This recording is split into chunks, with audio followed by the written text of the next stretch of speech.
A motobomba é responsável por levar a água com sucesso até chegar diretamente na sua cultura. Se ela for mal dimensionada, pode lhe ocasionar grandes perdas e tornar o sistema de irrigação ineficiente. Por isso, é fundamental conhecer os fatores que interferem na escolha da melhor motobomba para a sua propriedade. Este vídeo, 6 fatores decisivos para determinar o tamanho da motobomba para a sua irrigação, vai trazer informações ricas e imagens que vão ajudar você a conhecer muito melhor o processo de escolha e dimensionamento da motobomba para o seu sistema de irrigação. Olá pessoal, tudo bem? Eu sou o Eduardo dos Caetés de Irrigação Irrigate e no vídeo de hoje a gente vai falar um pouco sobre os 6 fatores decisivos que vão interferir no tamanho da motobomba para a sua irrigação. Então o primeiro deles é a altura de sucção. A altura de sucção ela pode ser de no máximo 8 metros. O que é a altura de sucção? É a diferença da altura da entrada da bomba até o nível dinâmico da água. O que é importante ressaltar? Por exemplo, no caso de um açude, conforme você vai usando, a água vai baixando.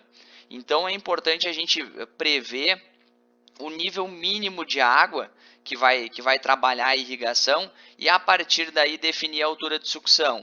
Então a altura de sucção ela pode ser de no máximo 8 metros. O que o pessoal faz quando em situações, por exemplo, de captação de um rio?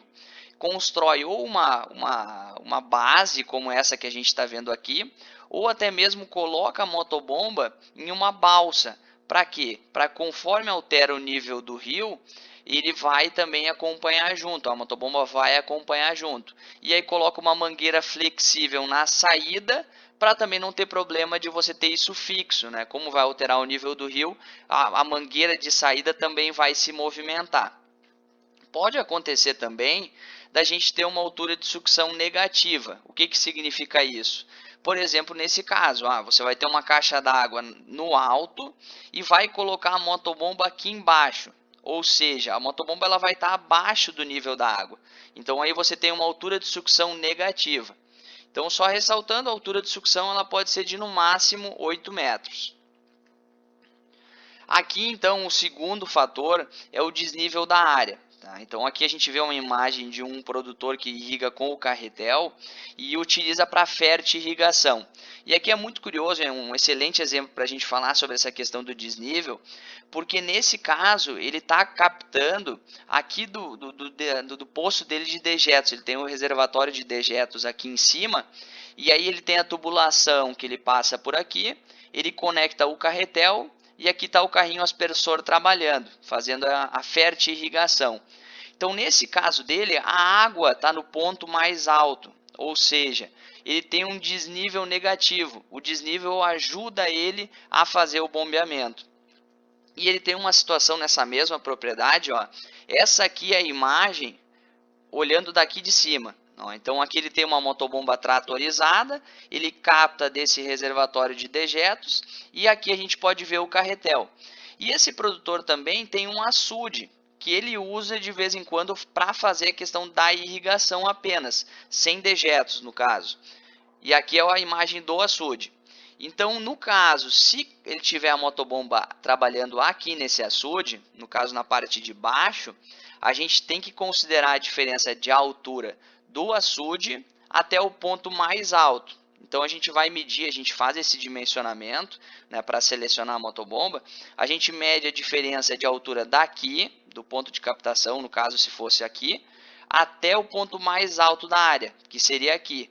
Então, por exemplo, pode ser que a diferença seja 20 metros, 25 metros, 30 metros. Isso vai ser contabilizado para a gente definir o tamanho da motobomba. Claro que quanto menos desnível você tiver, melhor. Isso vai exigir menos da motobomba, que nem no caso dele até é melhor ainda que a água inclusive ajuda. O desnível ajuda porque a água ganha força quando ela desce. Então a gente vai para o terceiro item, que é a distância de tubulação. O que significa isso? É basicamente a distância de tubos que você vai ter da motobomba até o final da linha de tubulação, até o último ponto lá onde você vai trabalhar com a irrigação.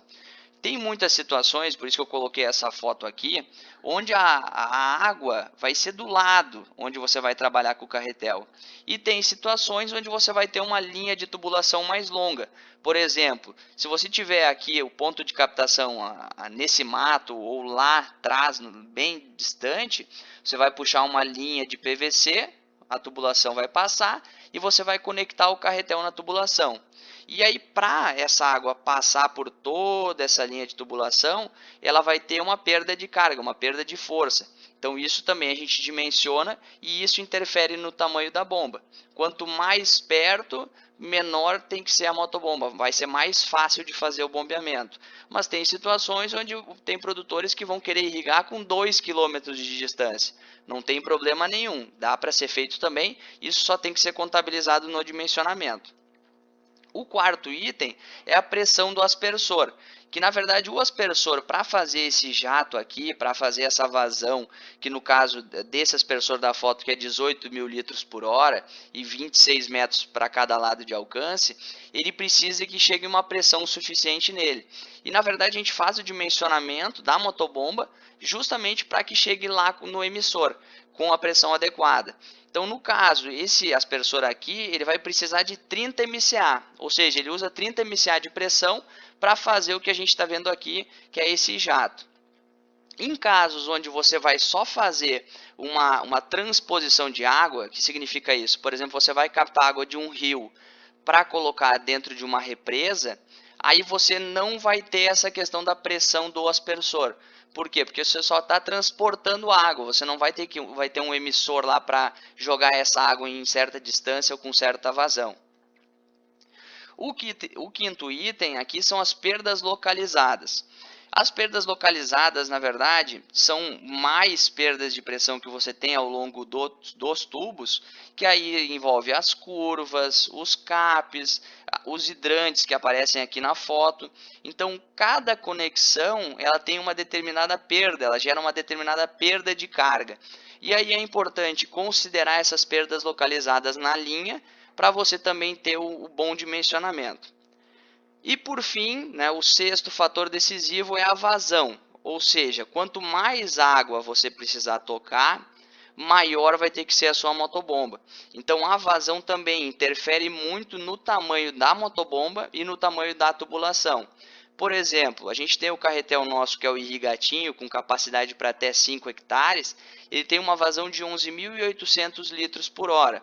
Esse equipamento ele vai precisar mais ou menos de uma motobomba de 7,5 CV e consegue trabalhar com uma tubulação de 50 milímetros. No nosso carretel maior, que é o Irrigate 50-120, que já é um equipamento para até 12 hectares, ele trabalha com uma vazão de 18.200 litros por hora. E isso faz com que o tubo tenha que ser de pelo menos 3 polegadas, de 75 milímetros, e a motobomba também tenha que ser de pelo menos 10 CV. Por quê? Porque aumentou a vazão. Então, quanto maior a vazão, maior terá que ser a motobomba. Então, esses são os 6 fatores decisivos aí para a gente dimensionar e ter o tamanho ideal de motobomba para a sua situação, para a sua irrigação aí da sua propriedade, que é a altura de sucção, o desnível da área, a distância de tubulação, a pressão do aspersor, a pressão do emissor, as perdas localizadas e a vazão. Bom, pessoal, eu espero ter ajudado, eu espero que o vídeo tenha sido interessante para você. Você pode conversar pelo WhatsApp, nesse número aqui. A gente tem o nosso site com bastante conteúdo e a gente também tem o canal no YouTube, que é youtube.com/irrigate. Ali você vai ver muitos vídeos, muito conteúdo interessante. Você pode se inscrever no nosso canal para estar acompanhando constantemente aí os vídeos que a gente coloca. Muito obrigado e um abraço. Agora, responda o nosso quiz. O que é água disponível de um solo? A. É a quantidade de água que existe dentro de um reservatório artificial. B. É a quantidade de água armazenada pelo solo entre a capacidade de campo e o ponto de murcha permanente. C. É a quantidade em metros cúbicos de água que é captada de um poço artesanal. D. É a quantidade de litros por hora que pode ser captada de um poço para irrigação convencional. Se você gostou, curta este vídeo, assim postamos mais conteúdos como este. Até a próxima!